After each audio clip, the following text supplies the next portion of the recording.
વડોદરા શહેરના હરણી પોલીસે નશાબંધીના ગુના હેઠળ 2 દિવસ અગાઉ ધરપકડ કરેલા સાવલીના યુવકનું જામીન પર છૂટ્યા બાદ મોત નીપજ્યું હતું। યુવકનું મોત હરણી પોલીસે માર મારતા થયેલી આંતરિક ઈજાઓના કારણે થયું હોવાનો યુવકના પરિવારજનોએ આક્ષેપ કરતા ભારે ચકચાર મચી જવા પામી હતી। વડોદરા શહેરના હરણી પોલીસે નશાબંધીના ગુના હેઠળ 2 દિવસ અગાઉ ધરપકડ કરેલા સાવલીના યુવકનું જામીન પર છૂટ્યા બાદ મોત નીપજ્યું હતું। યુવકનું મોત હરણી પોલીસે માર મારતા થયેલી આંતરિક ઈજાઓના કારણે થયું હોવાનો યુવકના પરિવારજનોએ આક્ષેપ કરતા ચકચાર મચી હતી।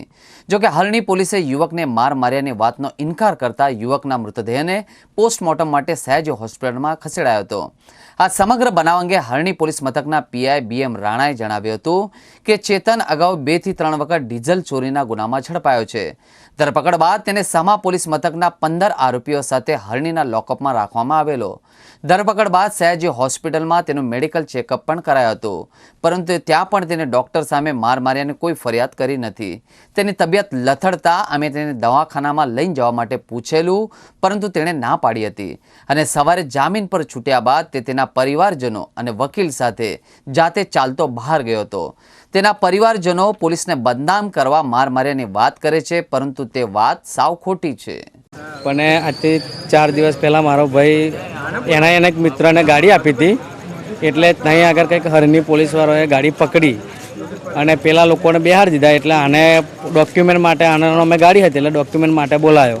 ત્યાં બોલા એટલે હવે થોડો નશાની હાલતમાં હતો એટલે આને પણ બેસાડીને આને પેલા લોકોને માર્યા અને આને પણ માર્યો, બરાબર ઢોરમાર માર્યો। પછી કરંટ આપ્યા, કરંટ આપવાથી એણે સિલવાયું ના એટલે હવે ભાગ્યો ત્યાંથી અને સામા તલાવ છે ત્યાં આગળ પડ્યો હોય, ત્યાંથી પાછો કાઢીને એને માર્યો, બરાબર માર્યો। પછી એને લોકઅપમાં મૂકી દીધો, 24 કલાક રાખ્યો, પછી એને જામીન પર છોડી દીધો।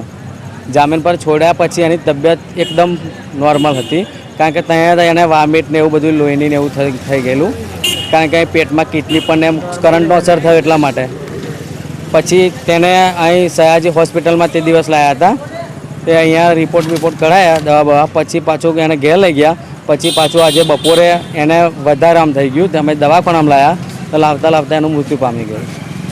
હું સાવલીથી ગાડી લઈને નીકળ્યો હતો અને હરણી પોલીસ સ્ટેશનના ડિસ્ટાફે મને રોક્યો હતો અને હરણી પોલીસ સ્ટેશન લઈ જવાથી પછી મને કે ગાડી માલિકને બોલાવો। ગાડી મારા નામે નહોતી, મારા મિત્રના નામે હતી। તો ચેતન કુમાર કરીને મારો મિત્ર હતો, એને મેં હરણી પોલીસ સ્ટેશનમાં બપોર 12 વાગ્યાએ મેં એને બોલાવ્યો હતો। ત્યાર પછી પોલીસે બીજી અદાવત કે એને કોઈ હશે કે એના હિસાબે એને પોલીસવાળાએ એને 3rd ડિગ્રી માર્યો, શોટ આપ્યો અને શોટના હિસાબે આવું બધું થઈને એની કિડની ફેલ થઈ ગઈ છે। અત્યારે અમે સિવિલ હોસ્પિટલમાં લઈને આવ્યા છે અને અત્યારે મુક્ત ડેટ પામેલો માણસ છે અને પોલીસ વાળાએ એમને કયા પોલીસ સ્ટેશનમાં તમને લઈ ગયા હતા? અમને હરણી પોલીસ સ્ટેશનમાં। જે ડિસ્ટાફનો સાહેબ છે એમનું નામ શું છે? રાણા સાહેબ કરીને છે અને એમના અંદરમાં બીજા 4 માણસો છે જેને એને બહુ જ માર્યો હતો।